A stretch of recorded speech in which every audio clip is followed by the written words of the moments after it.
اللہ اکبر۔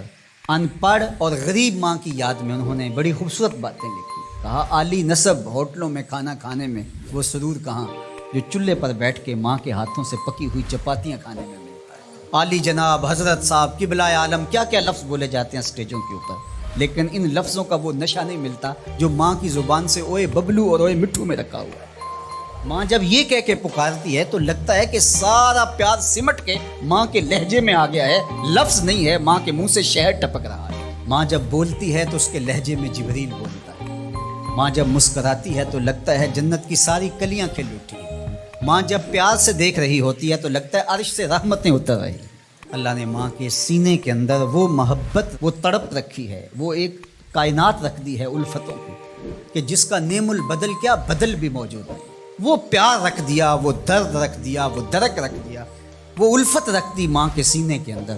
ایک شاعر ہوا تابش، اس نے ماں کے پیار کو کتنے خوبصورت پیرائے میں بیان کیا۔ ایک مدت سے میری ماں نہیں سوئی تابش، میں نے ایک بار کہا تھا مجھے رات کو ڈر لگتا ہے۔ ایک دن بچپن میں میرے منہ سے نکلا تھا، امی مجھے رات کو سوتے ہوئے ڈر لگتا ہے۔ میں بوڑھا بھی ہو گیا ہوں، میری ماں اب بھی میرے بستر پہ پھونکے مارتی کہ میرے بیٹے کو رات کو ڈر نہ لگا۔ یہ ماں کے سینے کا پیار ہے، ماں کی الفت ہے، یہ ماں کی تڑپتی ہوئی ممتا ہے۔ اولاد کے لیے وہ دکھ بھی جھیلتی ہے، تکلیفیں بھی سہتی ہے۔ غریب مائیں لوگوں کے گھروں کے برتن بھی مانجنے پڑیں تو اس سے بھی گریز نہیں کرتی۔ شہر میں آ کر پڑھنے والوں بھول گئے ہو کس کی ماں نے کتنا زیور بیچا ہے۔ اس لیے ماں کی کمی انسان بڑھاپے میں بھی محسوس کرے۔ کبھی ایسا نہیں ہو سکتا کہ انسان کہے کہ کوئی بات نہیں، اب میں بڑا ہو گیا، مجھے ماں کی کمی محسوس نہیں ہوتی۔ بوڑھا بھی ہو جائے انسان جو ہے وہ سب سے اونچے منصب پر بھی بیٹھ جائے، میں اور آپ کیا، میری اور آپ کی حیثیت اور اوقات ہی کیا۔ امام الانبیاء حضور ختم المرتبہ صلی اللہ علیہ وآلہ وسلم حجرہ انور سے نکلے اور جو ہی حضور نبی رحمت صلی اللہ علیہ وآلہ وسلم مصلی پر تشریف فرما ہوئے تو حضور کو دیکھ کر کے تمام صحابہ ادب سے کھڑے ہو گئے۔ جو ہی یہ امٹتا ہوا پیار دیکھا تو حضور کی نظر پلٹ کے کئی سال پیچھے چلی گئی اور ابوا کی وادی میں اپنی ماں کی قبر پہ کھڑا ہوا اپنے آپ کو پاتے ہیں۔ اور پھر ایک جملہ کہا، الحاوی للفتاویٰ کے اندر امام سیوطی نے اس کو بڑی تفصیل سے لکھا ہے کہ چشمان رحمت سے آنسو ٹپکنے لگے اور حضور مصلی پہ کھڑے ہو گئے اور فرمایا، لو ادرکت والدیّ او احدہما، کاش آج میرے ماں باپ زندہ ہوتے یا کم از کم میری ماں ہی زندہ ہوتی اور میں لوگوں کو نماز پڑھا رہا ہوتا، وَأَقْرَأُ فِيهَا بِفَاتِحَةِ الْكِتَابِ، اور اس میں سورہ فاتحہ کی تلاوت چل رہی ہوتی۔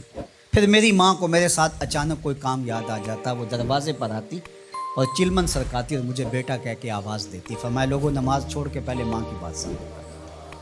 تو ماں کی کمی تو انسان زندگی کے آخری حصے میں بھی محسوس کرتا ہے۔ پھر اس سے بڑا منصب کس کا ہو سکتا ہے جو امام الانبیاء کا منصب؟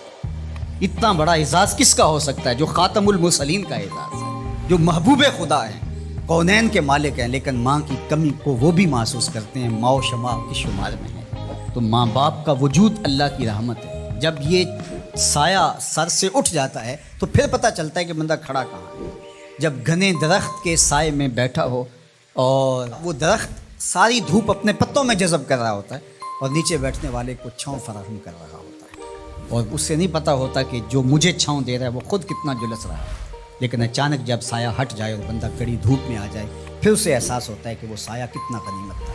جن کے ماں باپ موجود ہیں وہ ان کی خدمت کر کے دنیا اور آخرت کی سرخرویاں حاصل کریں۔ اللہ کی رضا بھی اس میں ہے، رسول اللہ کی رضا بھی اس میں ہے، اور دنیا اور آخرت کی بہتریاں اسی کے اندر پنہاں ہیں کہ ماں باپ کی تکریم بجا لائی جائے۔